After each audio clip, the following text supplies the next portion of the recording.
Oppo just unveiled the follow-up to the F5 series lineup from last year.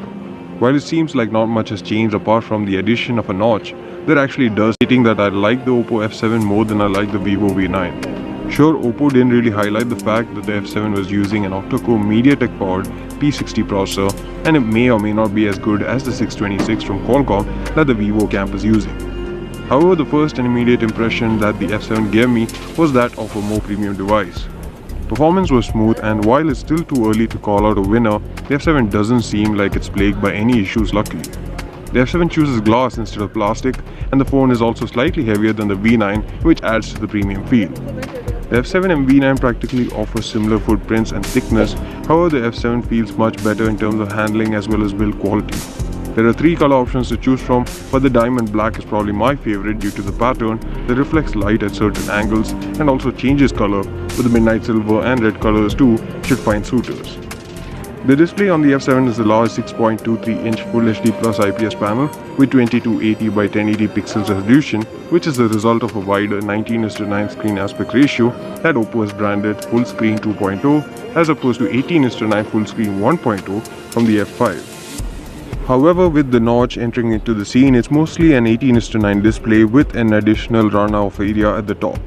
The display is sharp and vivid, and while we couldn't test the outdoor visibility since the event was held indoors, the brightness should be good enough outdoors as well, albeit a bit reflective.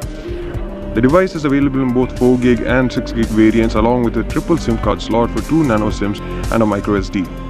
The 6GB variant comes with 128GB of storage, while the 4GB comes with 64.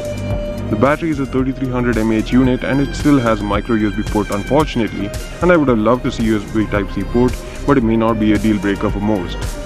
It comes with Android 8.1 out of the box as well as ColorOS 5.0 on top of it. At the front, hidden within the notch, is a front-facing 25MP Sony IMX576 camera which has f2 aperture as well as something Oppo is calling sensor HDR. It works like typical HDR layering with 3 frames, but the HDR effect is apparently in real time. At the rear is a single 16MP f1.8 camera as well, and you get portrait mode on both without the need for a secondary lens. We did test out both the cameras and they seemed impressive in the not so ideal lighting environment we tried it in. The phone has a rear-mounted fingerprint scanner as well as the face unlock feature, which is slowly becoming something that most brands are choosing to highlight. The Oppo F7 does seem promising, particularly in the camera department. However, final judgment shall be passed once we have the review unit in our hands. The F7 4GB model will set you back Rs 21,990, while the 6GB model will set you back Rs 26,990. Thanks for watching this video. See you again in the next one.